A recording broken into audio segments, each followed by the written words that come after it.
గురువారం రోజు అకాల వర్షానికి మరి తుఫాన్తో మా పునాగూడ గ్రామంలో భారీ వర్షానికి చెట్లు కూలిపోవడం జరిగింది. అలాగే విద్యుత్ స్తంభాలు కూడా మొత్తం ఇళ్ల మీద రోడ్ల మీద మొత్తం వేరులు తెగి పడిపోయినాయి. అలాగే మా యొక్క ఇంటిపై ఉండే పైకప్పులు టీన్లు మొత్తం లేచిపోయినాయి. ఆదివాసులు ఉండే ఈ మా పునాగూడ గ్రామంలో చాలా వాళ్ళు భయానక పరిస్థితిలో ఉన్నారు. మేము అధికారులకు కూడా వాళ్ళకి చెప్పినాం, రాజకీయ నాయకులకు కూడా చెప్పినాం, కానీ ఎవరు కూడా మా ఆదివాసులను ఆదుకోలేదు. గత 2-3 రోజుల నుంచి వర్షాలు వస్తున్నా కానీ వాళ్ళు అరచేతిలో ప్రాణాలు పట్టుకొని ఇంటికాన్నే భయంతో బ్రతుకుతున్నారు. తాగడానికి కూడా నీళ్ళు లేదు, కరెంట్ కూడా సరఫరా బంద్ అయిపోయింది. అధికారులు చెప్పినా కానీ వాళ్ళు ఎవరు కూడా పట్టించుకుంటలేరు. మొన్న ఎంఆర్ఓ గారు వచ్చి వాళ్లకు ఒక రోజుకు సరిపోయే 2 కిలోలు 5 కిలోలు బియ్యం ఇచ్చిండు. నేను అధికారులకు ప్రభుత్వానికి డిమాండ్ చేస్తున్నా, మా ఆదివాసుల యొక్క ఓటు మీద ప్రేమ ఉన్నది కానీ మా ఆదివాసుల యొక్క బతుకుల మీద ఎందుకు ప్రేమ లేదని నేను అడుగుతున్నాను. ఇంత ఘోరంగా నష్టం జరిగినా కానీ ఇప్పటి వరకు మా గ్రామానికి పిఓ గాని కలెక్టర్ గాని వచ్చి సందర్శించలే అంటే మా ఆదివాసుల మీద మీకు ఎంత ప్రేమ ఉన్నదో మాకు అర్థమవుతున్నది. ఇప్పుడు మా గ్రామానికి మా బరంపూర్ నుంచి మా రుయ్యడి నుంచి జీవన్ రెడ్డి అన్న అలాగే కొందరు దాతలు వచ్చి మా ఆదివాసులకు వాళ్ళకి తినడానికి తిండి లేదు, మొత్తం సరుకులు నానిపోయినాయి. ఆ విషయం చూసి కళ్ళకు కన్నీరు తెచ్చి పాపం వాళ్ళు మా ఆదివాసులకు ఏదో కొంచెం సాయం చేయాలని వాళ్ళు ఈరోజు మా గ్రామానికి వచ్చి సాయం చేశారు. నిజంగా దాతలు మా గ్రామానికి ఆదివాసులకు సాయం చేయడం నిజంగా మేము వాళ్ళని మర్చిపోలేము. మేము వాళ్లకు మా గ్రామం తరఫున ధన్యవాదాలు తెలియజేస్తున్నాం. పంచాయతీ పునాగూడ గ్రామం మరి చిత్తగూడ గ్రామంలో అకాల వర్షానికి చింతగూడ గ్రామము పూరా అతాకుతలమై కరెంటు స్తంభాలు ఇండ్ల పైకప్పు మరి ఒక 6-7 గంటలు ఈ చింతగూడ గ్రామంని మరి చుట్టుకోవడం జరిగింది.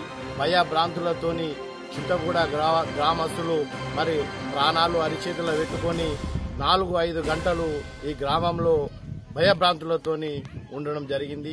ఈ గ్రామంలో అన్ని ఇండ్లు పైకప్పులు కరెంటు బాగా పెద్ద మొత్తము చింతగూడ గ్రామంలో మరి నష్టం జరిగినది. మరి ఇందాక చింతగూడ వాసుడు చెప్పడం జరిగింది. మరి ఈ గ్రామంని మరి అధికారులు కానీ నాయకులు కానీ అందరూ తొందరగా మళ్ళా ఇది చేసి గ్రామంలో కరెంటు సరఫరా అదేవిధంగా ఏదైతే నీళ్ల సరఫరా నిత్య అవసరాలకు సంబంధించింది తక్షణమే మరి గ్రామాన్ని చేయాలని చెప్పి మేము కోరడం జరుగుతున్నది. అదేవిధంగా మరి మా బరంపూర్ గ్రామంలో చిన్నగా మేము ఒక మహాలక్ష్మి స్వచ్ఛంద సంస్థ అని చెప్పి ఒక చిన్న స్వచ్ఛంద సంస్థ కార్యక్రమం చాలు చేయడం జరిగింది. మరి అదేవిధంగా ఈ మా కార్యక్రమం ఏదైతే ఆపదలో ఉన్న వారికి ఆదుకోవాలన్న ఏదో ఉడతా భక్తితోని మేము ఈరోజు 16 మంది వాళ్లకు నిత్యావసర వస్తువులు ఇవ్వడం జరిగింది. మరి ఈ వస్తువులతోనే వాళ్ళకేమి అయ్యేది కాదు కానీ ఏదో మాతోని అయింది, మా స్వచ్ఛంద సంస్థతోని అయింది మేము చేయడం జరిగింది. ఈ స్వచ్ఛంద సంస్థ మరి బరంపూరు గ్రామస్తుడు మరి నరసయ్య గారి ఆధ్వర్యంలో అదేవిధంగా గంగారాం నారాయణ రెడ్డి మరి నేను గోక జీవన్ రెడ్డి చింతల గంగారెడ్డి మరి మా అందులో ఇంకొక 20-25 మంది మెంబర్లు ఉన్నారు. మరి ఎటువంటి ఆపద ఉన్నా గానీ మాతోనైనా సాయం చేయడానికి మండలంలో మా స్వచ్ఛంద సంస్థ సిద్ధంగా ఉన్నది. వారింట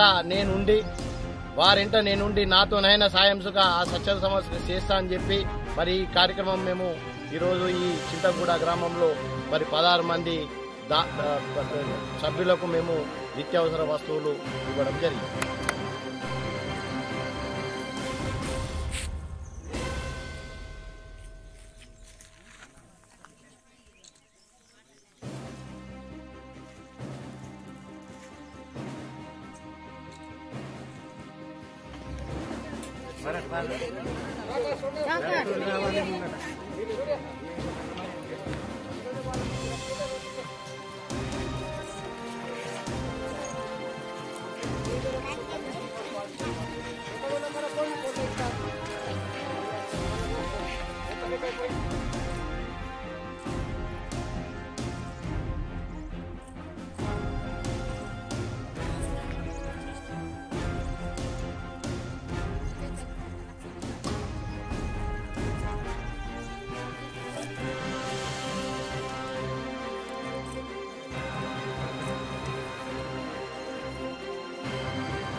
సంబంధించి